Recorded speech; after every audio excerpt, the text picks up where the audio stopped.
Hey, welcome to the Christ Revealed YouTube channel. I got a great interview coming up for you. Really great to be here with you. Enjoy this interview. What do you think are some of the biggest problems for the resurrection as you're putting the case together? And you've laid out how you kind of got to your conclusions.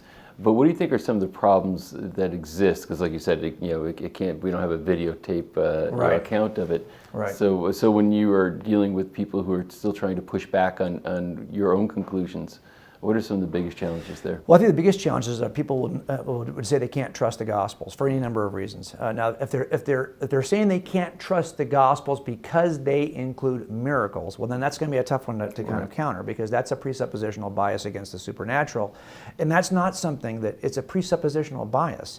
You're going to have to at least be honest with yourself and suspend it for a season. While you look at this. And if you can't suspend it, at least understand it's a heart issue, not a head issue. This is something that you just can't let go of, and you have to kind of remember that. And with that, though, I mean, because there's so many other pieces of cooperation between the Gospels. Sure. So that would be. Well, let's put it this way. People would say, well, how can I trust that this thing's been transmitted properly? I think the best and the most powerful objection I've heard on this is from Bart Ehrman, right? Bart is a guy who is a scholar and seems to be actually a very winsome guy as well, so I can understand why people would actually like to read his books. I've read his books. He was a Christian, raised in the church, first shaken, he says in a book called Jesus Interrupted, at Moody Bible Institute. So he's at a Christian university in the first class in textual criticism and Bible. And he is told, and he had never heard this until that point, he is told that we don't have a single original copy, original autograph of any New Testament book. So if you, for example, were curious, well, I'm not quite sure the Constitution of the United States actually says that, well, you could actually go back and see the original Constitution under glass, and you could see what it really said. We can't do that with the New Testament. Not any book from the New Testament, not any letter. He also said, to make it matters worse, we don't have the first copy of the original. We don't have the copy of the copy of the copy of the first copy of the original. The earliest copy we have in many cases is late in history, 3rd, 4th century.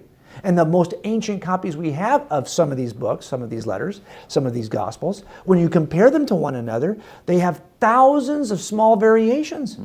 He says more variations than there are words in the New Testament.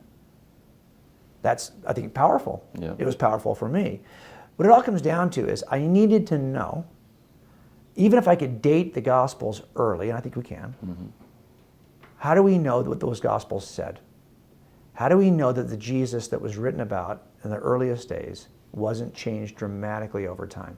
Until finally the version we have today, as in a book that Bart wrote, Jesus becomes God because he has been transformed from the wise sage who never worked miracles, was never born of a virgin, never died on a cross and rose from the dead.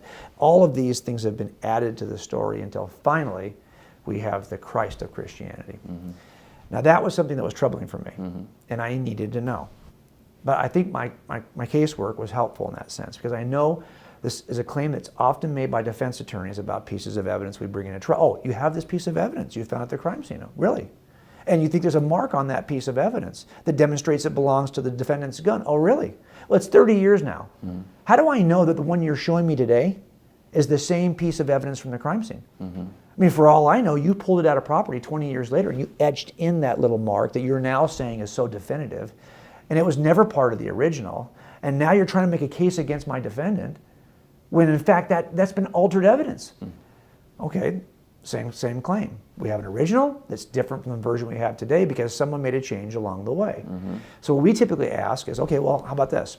There's an officer who was at the crime scene back in 1980 when that thing was collected, and when he took the collection, he wrote a report describing that little mark, that it was really there back then. Maybe he even took a Polaroid. Now he gives it to the next guy, maybe the property room. They make a description of the same piece of property, and they also mentioned that little mark. I bring it to someone brings it to the crime lab years later. They they also mention the mark. I take it from the crime lab. I write a report. It also mentions the mark. So now I have report after report after report of this thing over time, in which the mark is described. I know it hasn't changed. Each of us is like a link in the chain that brings it from the past to the present. We call this the chain of custody. Who has been handling the evidence over time? Well, it turns out there's chains of custody for the New Testament. So John, for example, he writes something, but I'm not sure. I mean, did he really write what we have today? Well, we could test it because he had 3 students that he gave it to. And they wrote letters to local congregations describing what he said. They also had a student named Irenaeus. Irenaeus wrote what his teachers said. That was Ignatius of Polycarp. Then Irenaeus has got a student, Hippolytus. Now we can go through all the links in the chain of custody to see if the story of Jesus is changing. And as I did that, I realized it never changes. Everything from the miraculous virgin birth to all the miracles, to the resurrection, to the ascension into heaven, to the Orthodox Christian doctrines of deity of Christ, all these things are not late additions. The very first links we have in this chain of custody, those elements are present. So look, in the end, I might not like what I'm reading about Jesus, but you can't claim that that was added later, because it wasn't added later. It's the first story. It's early in history, which, by the way, makes it hard to lie. If you're going to lie after when everyone's dead. Right. That's a good way to lie. Or lie out of the region. If it's early in the region, much harder. We have early in the region accounts that never change. So I just knew that every way you look at this, and every objection that I could level against it, all in the end came down to either I don't like miracles, or I don't want there to be a God, because I have been God all this time. And I don't really want anyone else to take my place. And it really comes down to those two. And so again, was it rational? I mean, I always would have voiced these as rational objections, or were they really deep-seated volitional objections that I simply didn't want this to be true? And so I had to ask those kinds of tough questions, because every way you could test it, it's going to pass that test. And then you're just stuck with what might be the underlying reason why we're denying this. Now, look, people can also point to other things they don't like about Scripture. But I tried to walk through each and every one of those objections because I held those myself. This wasn't an effort for me to be a good apologist. This was an effort for me to say, were these objections valid?